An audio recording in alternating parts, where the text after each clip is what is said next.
الحمد لله رب العالمين، والصلاة والسلام على الصادق الأمين نبينا محمد وعلى آله وصحبه أجمعين.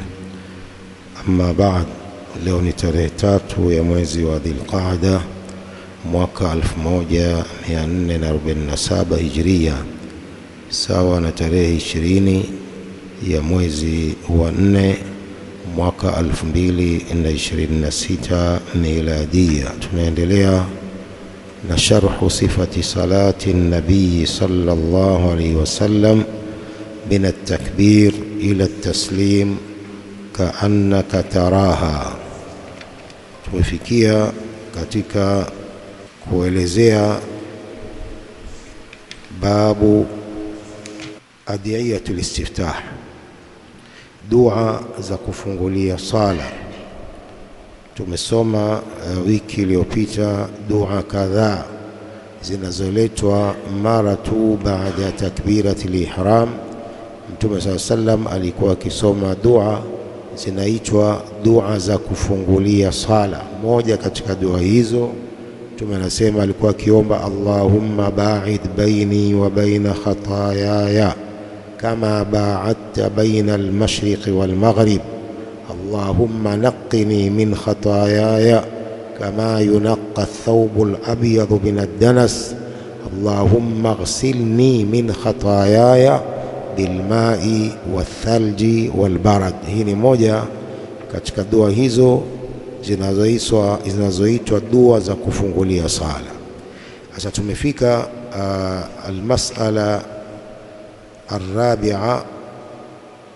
الشيخ بازمول حفظه الله تعالى akielezea dua hizi, baada ya kuelezea kwamba dua hizi ni sunna, si wajibu kuzisoma dua hizi kila sala, lakini ni sunna kusoma dua hizi na kubadilisha kila sala, kusoma dua nyingine na kila sala dua nyingine, wa hakadha. Kwa tumefikia almas'alatu rabia katikati hapa ukurasa wa 177 aliposema Sheikh Bazamul hafidhahullah, wa hadha ad-du'a sunna laysa biwajib. Dua hii ni sunna, si wajib. Wa sunnatu fiha al-israr, na sunna katika dua hizi ni kuzisoma kwa siri, si kusoma kwa nguvu. Wal asahhu annahu la yustahabbu fi salati al-janaza. Pia kauli sahihi sana ni kwamba dua hizi sio sunna kuzisoma katika sala ya maiti, liannaha mabniyatun ala at-takhfif, kwa sababu sala ya maiti imejengewa juu ya kukhafifishwa. Watu wanasali haraka ili wakamstiri ndugu yao. Kwa hiyo hii kusoma dua hii katika salatul mayit, salatul janaza, sio sunna. Qultu Siddiq Hasan Khan, mwanachuoni huyu, anasema la hajata ila aljam'i baina at-tawajjuhat bal yati bihadha taratan wa bidhalika ukhra. Hakuna haja ya kujumuisha baina ya sunna hizi na dua hizi, bali analeta dua hii mara nyingine na dua nyingine mara nyingine. Walistihbabu hukmun shar'iyyun wala yathbutu illa bidalil wala dalila ala dhalik.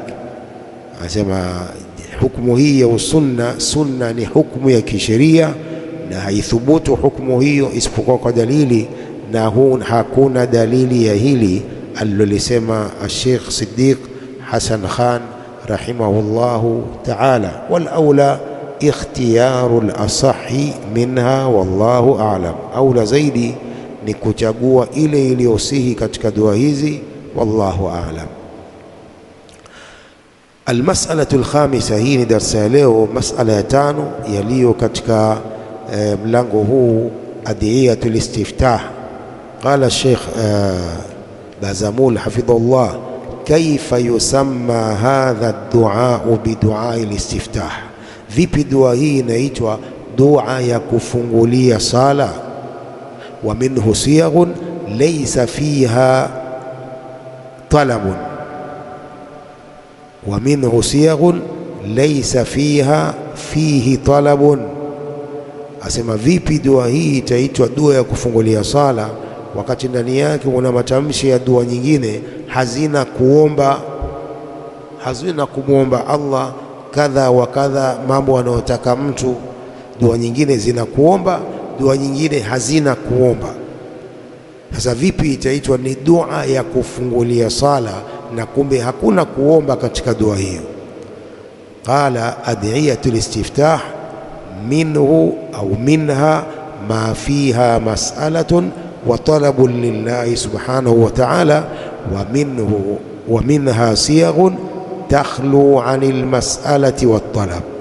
Dua hizi za kufungulia sala kuna katika hizo ambazo kuna kumuomba Allah azza wa jalla mambo kadha wa kadha, kama dua hii Allahumma ba'id baini wa baina khataayaya kama ba'adta baina al-mashriq wal maghrib.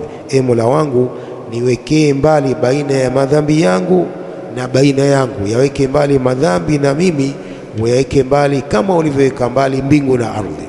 Hii ni dua kwamba mtu anamwomba Allah amuepushe na madhambi, yeye na madhambi iwe mbali kwa mbali kama mbingu na ardhi zilivyo mbali kwa mbali. Hii ni dua, hakuna shaka.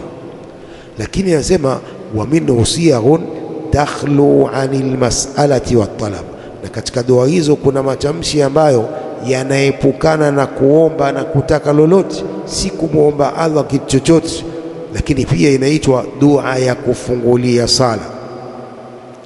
Qala mithla siyaghi allati waradat, mfano wa matamshi yaliyokuja, an taqula, useme baada ya takbiratul ihram, subhanaka allahumma bihamdik wa tabaraka ismuka wa ta'ala jadduk wa la ilaha ghayruk. Hii ni moja katika dua hizo ambayo haina kuomba kitu, ni sifa za Allah azza wa jalla. Kadhalika wa minha, katika dua hizo, Allahu akbar kabira walhamdulillahi kathira wa subhanallahi bukratan wa asila, pia haina kuomba. Wa minha alhamdulillahi hamdan kathiran tayyiban mubarakan fi. Zote hizi ni sifa za Allah, hazina kuomba chochote. Mbona zimeitwa dua za kufungulia sala? Mnaelewa hili swali? Yaqulu Sheikh Bazamul, aqulu hadhihi siyaghu laysa fiha mas'alatun wa talab. Matamshi haya ya dua hizi hayana kuomba. Fakaifa tusamma dua istiftah, vipi yanaitwa pia matamshi haya dua ya kufungulia sala? Qala wal jawab an ta'rifa ayyuha al-muslim anna ad-du'a ismun shar'iyyun yutlaqu ala naw'aini. Jawabu ni kwamba ujue Muislamu kwamba dua ni jina la kisheria ambalo huitwa sampuli mbili. Dua ni jina la kisheria, yutlaqu ala naw'aini, huitwa jina hili kwa sampuli mbili. An-naw' al-awwal du'aul mas'alati wat talab, dua ya kuomba. Hii ni sampuli moja katika sampuli za dua, du'aul mas'alati wat talab, dua ya kuomba. Unamuomba Allah kama dua hii tuliyoisoma, Mola wangu weka mbali baina yangu na baina ya madhambi yangu kama ulivyoweka mbali baina ya mbingu na ardhi. Hii hakuna shaka kwamba ni dua unamuomba Allah jambo hilo la kutuweka mbali na madhambi. Idhan hadha duaul mas'ala wat talab, an taqula mathalan rabbi ighfirli, rabbi irhamni, rabbi ba'id baini wa baina khataayaya. Ni dua ya kuomba hii, Mola wangu nisamehe madhambi yangu, Mola wangu nihurumie, Mola wangu weka mbali baina yangu na baina ya madhambi yangu kama ulivyoweka mbali baina ya mbingu na ardhi. Wa nahwa dhalik, na mfano wa dua hizo ambazo zina kuomba.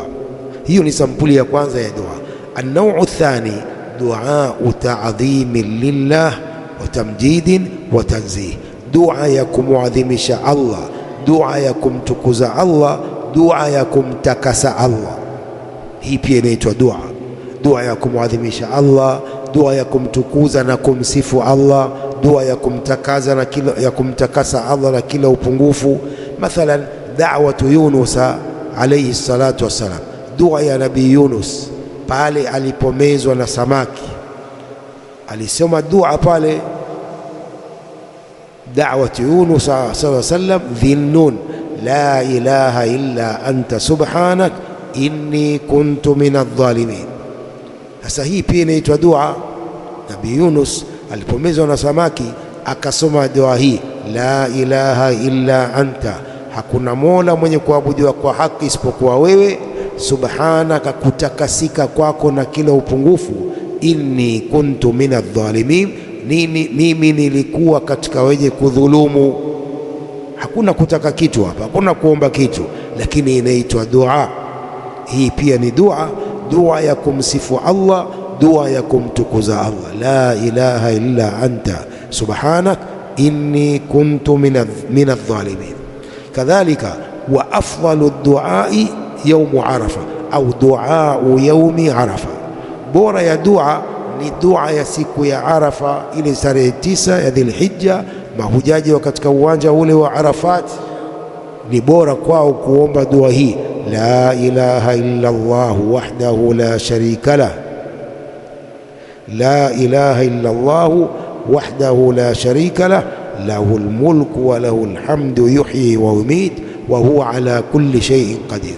Hii ni afdalu duai, bora ya dua siku ya Arafa ni hii. Pia imeitwa dua pamoja na kwamba hakuna kuomba kitu, ni kumsifu Allah azza wa jalla.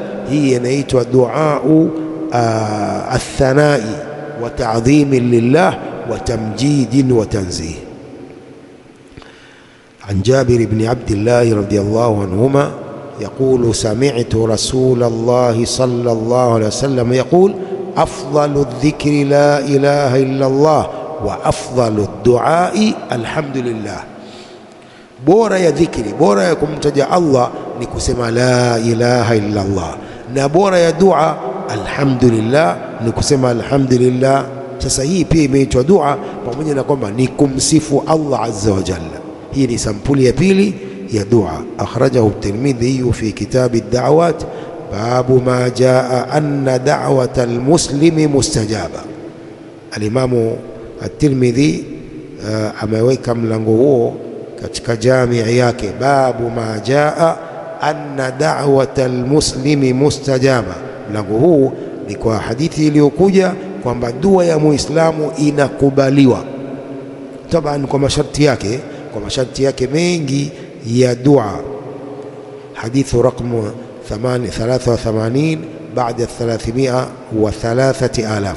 وابن ماجه في كتاب الأدب باب فضل الحامدين حديث رقم 800 بعد 3,000.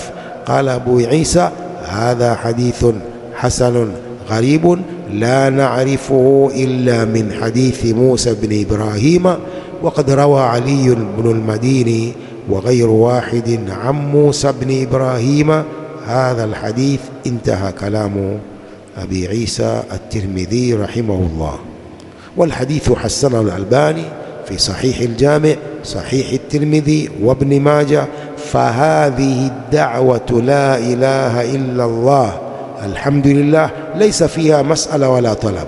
dua hizi la ilaha illa Allah alhamdulillah hazina kuomba, innama fiha tabjilun wa ta'dhimun wa thanaun lillahi subhanahu wa ta'ala. Katika dua hizi kuna tabjil wa ta'dhim, kumuadhimisha Allah, kumtukuza Allah, kumsifu Allah subhanahu wa ta'ala. Fahadhihi summiyat fi shar'i dua, hizi pia kisheria zinaitwa dua liannaha ta'dhimun wa thanaun ala Allah subhanahu wa ta'ala, sababu dua hizi ni kumuadhimisha na kumsifu Allah azza wa jalla. Wa ala hadha naqulu ad-du'a naw'ani.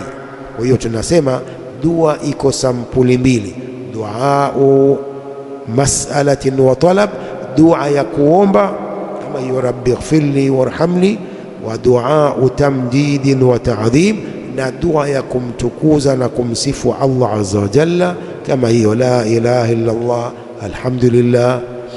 la ilaha illa anta subhanaka inni kuntu min adh-dhalimin. Fatasmiyatu hadha ad-du'a bidu'a al-istiftah tasmiyatun sahiha, kuitwa dua hii kwamba ni dua ya kufungulia sala ni jina sahihi, halina makosa. Famin hadha ad-du'a alladhi tastaftihu bihi as-salata ma huwa min jinsi du'a al-mas'alati wat-talab nahwu as-sighati allati waradat Allahumma ba'id bayni wa bayna khataayaya kama ba'adta bayna al-mashriq wal-maghrib. Kwa hiyo anasema Sheikh Bazamul hafidhullah, ni katika dua hizi ambazo unafungulia sala kuna dua ambayo ni katika jinsi ya dua ya kuomba. Mfano haya matamshi yaliyokuja: Mola wangu weka mbali baina yangu na baina ya madhambi yangu kama ulivyoweka mbali baina ya mashariki na magharibi. Hii ni dua ya kuomba. Wa minhu ma huwa du'a ta'dhimin wa thana'in lillahi subhanahu wa ta'ala. Pia katika dua hizo za kufungulia sala kuna dua ambayo ni kumuadhimisha na kumsifu Allah subhanahu wa ta'ala, nahwa ma jaa fi as-siyaghi al-ukhra, mfano wa dua zilizokuja katika matamshi mengine haya: la ilaha illa Allah wahdahu la sharika la, au subhanaka allahumma bihamdik wa tabaraka ismuka wa ta'ala jadduk wa la ilaha ghayruk. Zote hizi zinaitwa dua kwa maana dua ya kumuadhimisha na kumsifu Allah azza wa jalla.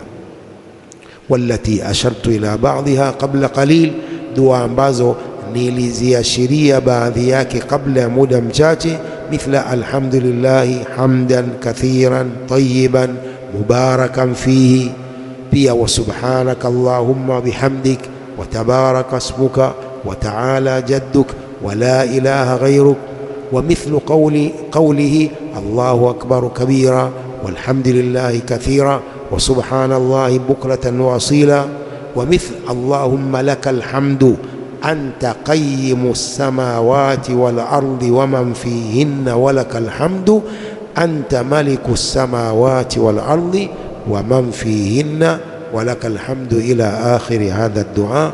Hadha du'a ta'dhimin wa thana'in lillahi azza wa jalla. Tumefahamu jawabu la swali hili. المسألة السادسة: ما معنى قوله في بعض هذه الصيغ وأنا أول المسلمين؟ nini maana ya kauli ya Mtume صلى الله عليه وسلم katika baadhi ya matamshi haya ya dua ya kufungulia sala: wa ana awwalul muslimin wajjahtu wajhiya lilladhi fatara as-samawati wal arda hanifan wama ana minal mushrikin inna salati wa nusuki wa mahyaya wa mamati lillahi rabbil alamin la sharika lahu wa bidhalika umirtu wa ana awwalul muslimin. Sasa sema nini maana ya maneno haya ya Mtume, wa ana awwalul muslimin? Tumefahamu swali jingine ile. Aljawabu: maana qawlihi wa ana awwalul muslimin ay Allahumma ana awwalu man yubadiru limtithali amrik idha ma alimtu amrak. Mola wangu mimi ni wa mwanzo wa mwenye kufanya haraka kutekeleza amri zako. Idha ma alimtu amrak, nikishajua amri yako tu haraka haraka naitekeleza amri hiyo. Ndio wa ana awwalul muslimin ay Allahumma ana awwalu man yubadiru limtithali amrik idha ma alimtu amrak, mimi ndio wa mwanzo wa kufanya haraka kutekeleza amri zako mara tu ninapojua amri hizo. Wa idha ma balaghani amruka, na ikinifikia amri yako, fa inni amtathiluhu wa ubadiru ila ta'atika subhanak, nikisikia tu mimi nafuata amri hiyo, nafanya haraka kukutii ewe Allah subhanak.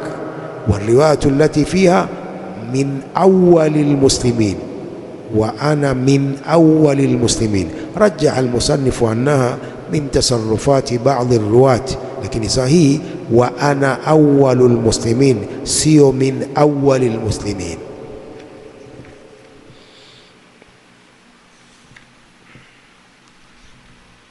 Tumefahamu jawabu la swali hilo. Huo ni mlango mwingine, alqiraa, kusoma katika sala.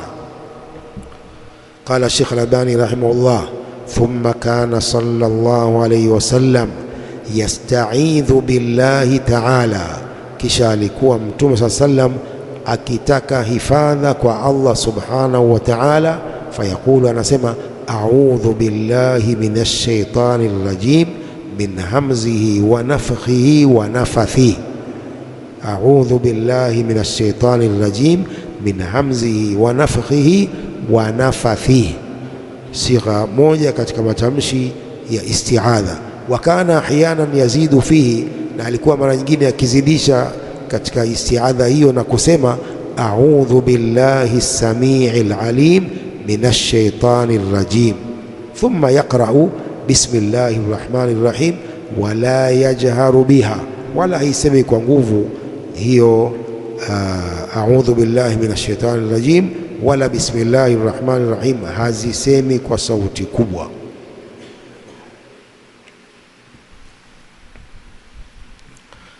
قال الشيخ بازمول حفظه الله رقم 1 في هامش صفة الصلاة تعليقا على هذا الموضع، وفنى تعليق يا مهلي هابا الشيخ الباني فسره، قال فسره بعض الرواة همزه بالمؤتة وهو بضم الميم وفتح التاء نوع من الجنون. أعوذ بالله من الشيطان الرجيم من همزه، nataka hifadha kwa Allah na shetani mwenye kuwekwa mbali na rehma kutokana na wazimu wake shetani huyo, ndio minal junun, nau'u minal junun. Wa nafkhihi fassarahu bilkibri, na kibri chake shetani huyo. Wa nafthihi fassarahu rawi bishir, na mashairi yake. Nataka hifadha kwa Allah na huyu shetani mwenye kuwekwa mbali na rehema, nataka hifadha kwa wazimu wa shetani huyo. Wa nafthihi, na kibri chake shetani. Wa nafkhihi, na kibri chake. Wa nafthihi, na mashairi yake huyo shetani, ambayo anajaribu kuwababaisha watu na kuwaghuru watu na kuwapoteza watu kwa haya matatu. Shetani ana mbinu za kuwapoteza watu kwa mambo haya matatu: wazimu wake, kibri chake na mashairi yake. Kwa hii ni moja katika isti'adha alizokuwa akisoma Mtume sallam, a'udhu billahi minash shaitani rajim min hamzihi wa nafthihi wa nafathihi. Wa kana ahyanan yazidu fihi, mara nyingine Mtume alikuwa akizidisha hapo na kusema a'udhu billahi as-sami'il alim minash shaitani rajim min hamzihi wa nafthihi wa nafathihi, ثم يقرأ بسم الله الرحمن الرحيم.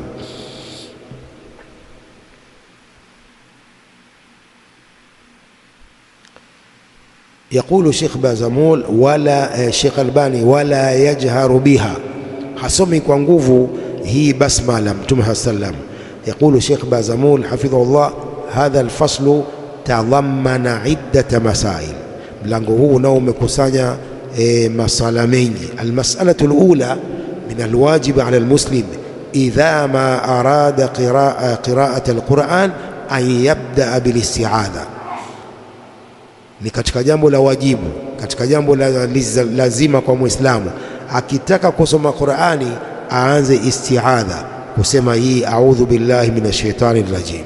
Ni katika jambo la wajib kwa Muislamu, akitaka kusoma Qur'ani an yabda bilisti'adha, aanze kwa isti'adha, kutaka hifadha kwa Allah na huyu shetani, imtithalan lima jaa fi alqur'ani alkarim, kwa kufuata amri iliyokuja katika Qur'ani tukufu, min qawlihi ta'ala fa idha qara'ta alqur'ana fasta'idh billah minash shaitani rrajim. Ukitaka kusoma Qur'ani taka hifadha kwa Allah na shetani huyu mwenye kuwekwa mbali na rehma. قال أهل العلم فهذه الآية معناها إذا أردت أن تقرأ القرآن فابدأ بأن تستعيذ بالله من الشيطان الرجيم. معنى هي wanasema أهل العلم maana yake ukitaka kusoma Qur'an anza kutaka hifadha kwa Allah na shetani huyu mwenye kuwekwa mbali na rehma. Warasulu sallallahu alayhi wasallam kana khuluquhu alquran, na Mtume sallallahu alayhi wasallam ilikuwa tabia zake ni Qurani. Fama kana yaqra'u alqur'ana fi as-salah au fi khariji as-salah litilawa illa bilisti'adhati billahi subhanahu wa ta'ala min ash-shaytani ar-rajim. Mtume hakuwa akisoma Qur'an iwe ndani ya sala au nje ya sala kwa ajili ya kusoma, isipokuwa anaanza kwa kutaka hifadha kwa Allah na shetani mwenye kuwekwa mbali na rehema, kwa sababu ya aya hii, fa idha qara'ta al-Qur'ana fasta'idh billahi minash shaitani rajim.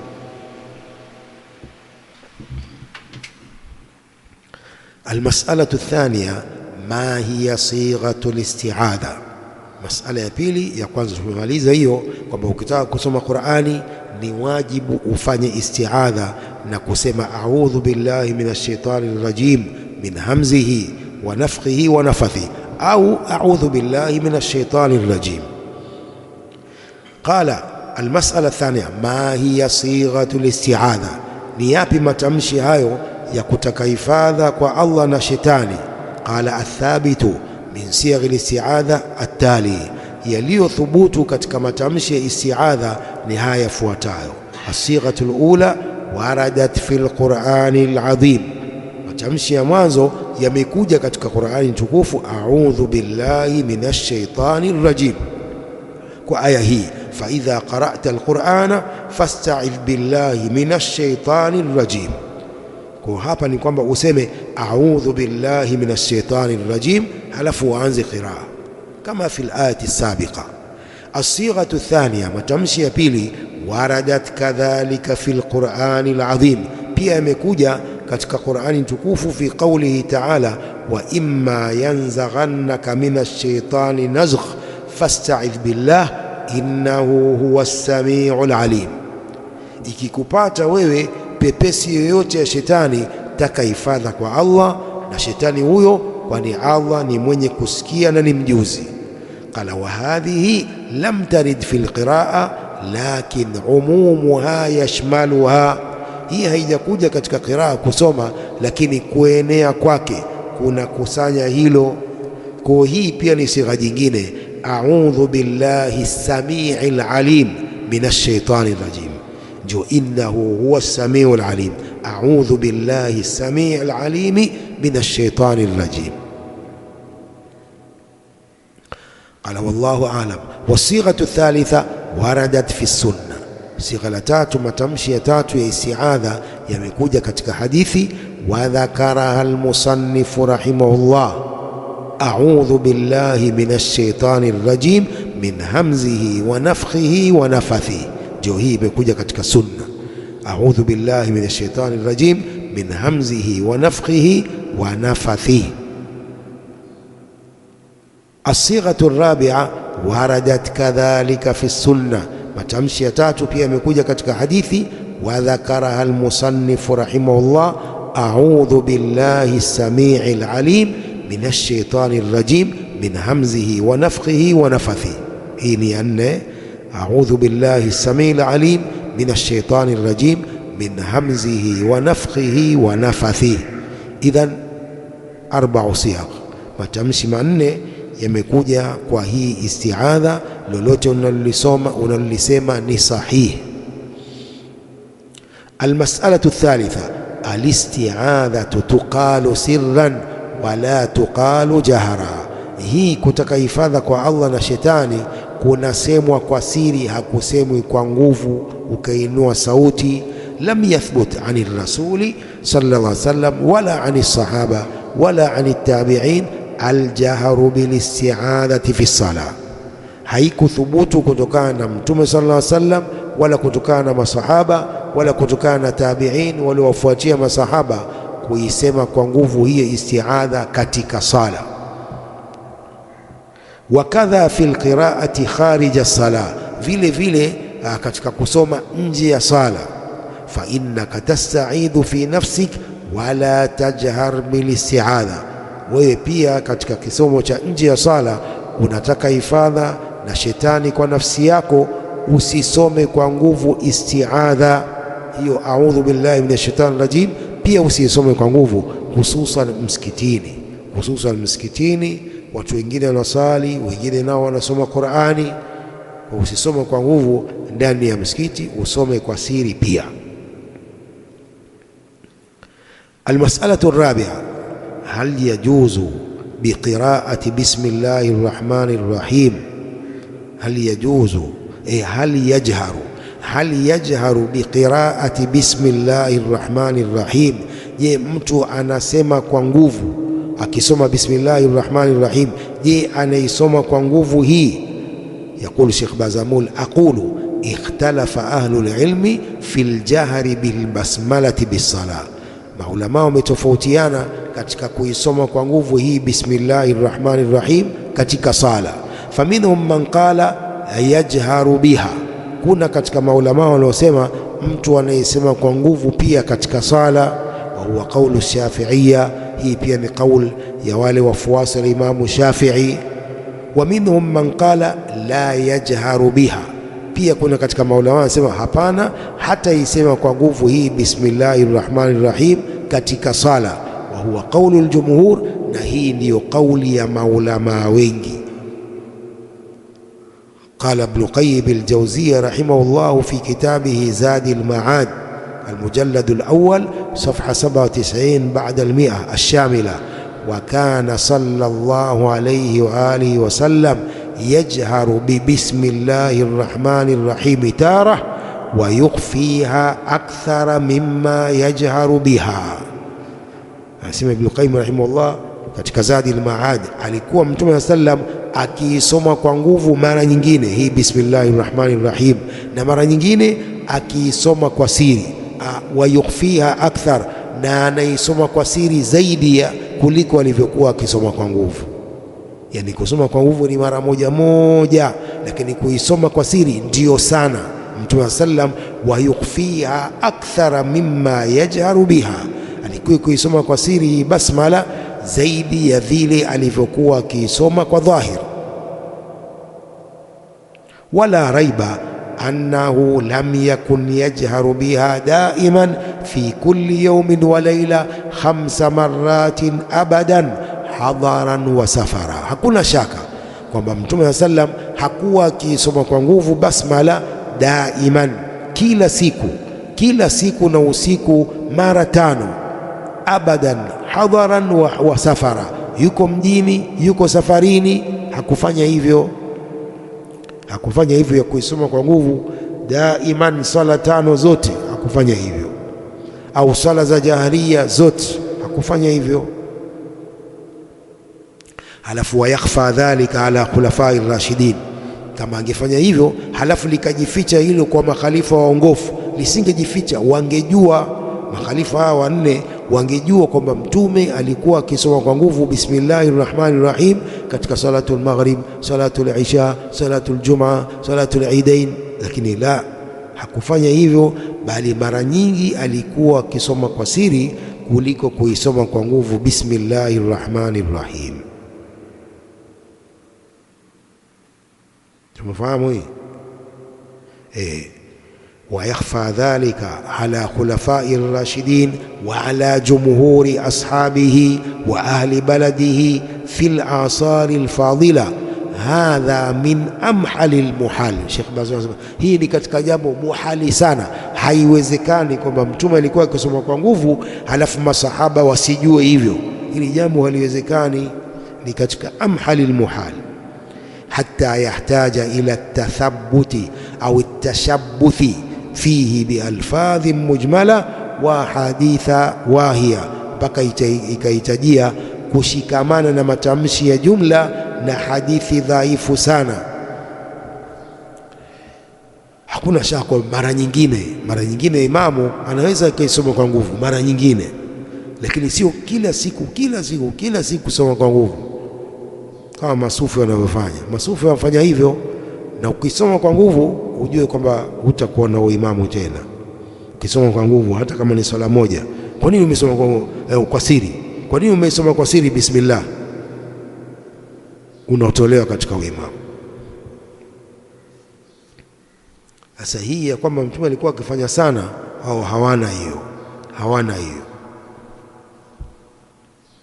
wao ni Shafiia, wao ni kusoma kwa nguvu moja kwa moja, hata kama ni kinyume cha hadithi za Mtume, lakini maadamu Shafiia wamesema hivyo, na wao ni Shawafi kama wanavyojiita, kwa wanamfuata Imam Shafi hata kama anakwenda kinyume na Mtume.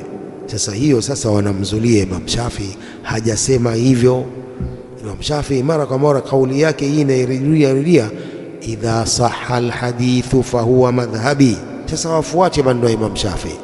Imam Shafi, hadithi ikiwa sahihi, hiyo ndiyo madhehebu yangu. Katika maneno yake mengine Imam Shafi anasema, maneno yangu yakitofautiana na Mtume, maneno yangu yapigeni kwenye ukuta, miawache mbali, fuateni maneno ya Mtume. Hawafanyi hivyo, masufi hawafanyi hivyo. Kwa ni daiman wanaisoma kwa nguvu bismillahir rahmanir rahim, hata kama ni kinyume cha hadithi za Mtume wanafanya hivyo.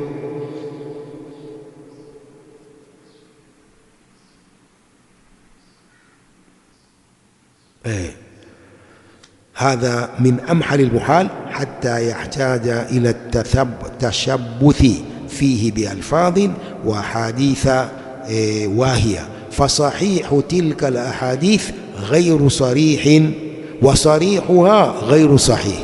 أسمع hadithi hizo wanazozikana nazo, usahihi wa hadithi hizo hauko wazi, wa sarihuha ghairu sahih, na zilizo wazi katika hadithi hizo sio sahihi. Wa hadha mawdhi'un yastad'i mujalladan dhakhma, hapa ni mahali ambapo panahitaji mujalladi mkubwa, volume kubwa ya kuelezea masala hayo. Qala wa dhahaba Abu Shama fi kitab al-basmalah al-kabir lahu ila annahu yushra'u al-jahru bi bismillahir rahmanir rahim mutlaqan. Abu Shama rahimahullah na amethibitisha katika kitabu chake hicho kitabu al-basmalah al-kabir, amethibitisha kwamba ni sunna kusema kwa nguvu milele mutlaqan, kwa hali zote. Wa qarrara dhalika bima thabata min atharin ani sahaba radhiyallahu anhum anna ba'dahum kana yajharu biha fi salah. Amethibitisha hilo kwa athari zilizothubutu kutokana na masahaba radhiyallahu anhum kwamba baadhi yao walikuwa wakisoma kwa nguvu bismillahir rahmanir rahim katika sala, minhum Abu Huraira. Wa alayhi naqulu hadha as-sahabi ma jahara bil basmala illa an aslin alimahu min ar-rasuli sallallahu alayhi wasallam. Sahabi huyu ambaye alisoma kwa nguvu bismillahir rahmanir rahim hajafanya hivyo isipokuwa kutokana na asli aliyoijua kutokana na Mtume sallallahu alayhi wa alihi wasallam. Fa fi'lu sahabi dalilun ala annahu sallallahu alayhi wasallam jahara biha, kitendo cha sahabi huyo ni dalili kwamba Mtume sallallahu alayhi wasallam alisoma kwa nguvu bismillahir rahmanir rahim. Wa man asarra biha dalla ala annahu lam yasma'i rasula sallallahu alayhi wasallam yajharu biha. Anaisoma kwa siri katika masahaba, hii pia ni dalili kwamba hajamsikia Mtume sallallahu alayhi wasallam akiisoma kwa nguvu. Wa sunnatu fil ithnain, sasa sunna iko katika mambo hayo yote mawili. Walaysat fi ahadihima, si katika moja lao. Sunna iko kwa haya mawili yote. Mara nyingine imamu unasoma kwa siri bismillahir rahmanir rahim, mara nyingine unaisoma kwa nguvu bismillahir rahmanir rahim. Wasunnatu fil ithnain walaysat fi ahadihima, fayusannu aljahru bil basmalati ahyanan wal israru biha ghaliba. Kwa ni sunna mara nyingine kuisoma kwa nguvu bismillahir rahmanir rahim, lakini kuisoma kwa siri hiyo ndiyo ghaliban, mara nyingi. Lianna akthara alahadithi fiha anna ar-rasula sallallahu alayhi wasallam kana yusirru bil basmala, sababu hadithi nyingi katika swala hili ni kwamba Mtume sallallahu alayhi wasallam alikuwa akiisoma kwa siri bismillahir rahmanir rahim, bal na Abu Bakar na Umar na Uthman, zote hizi zimekuja hadithi kwamba hawa pia walikuwa sana wakiisoma kwa siri kuliko kuisoma kwa nguvu. Qala walau anna linsana jahara bil basmalati litaalimi nnasi ahyanan, lau mtu anaisoma kwa nguvu bismillahir rahmanir rahim, imamu huyo kwa ajili ya kuwafundisha watu mara nyingine, Wa kana ghalibu halihi al-israra fihi, ikawa mara nyingi katika hali yake ni kuisoma kwa siri.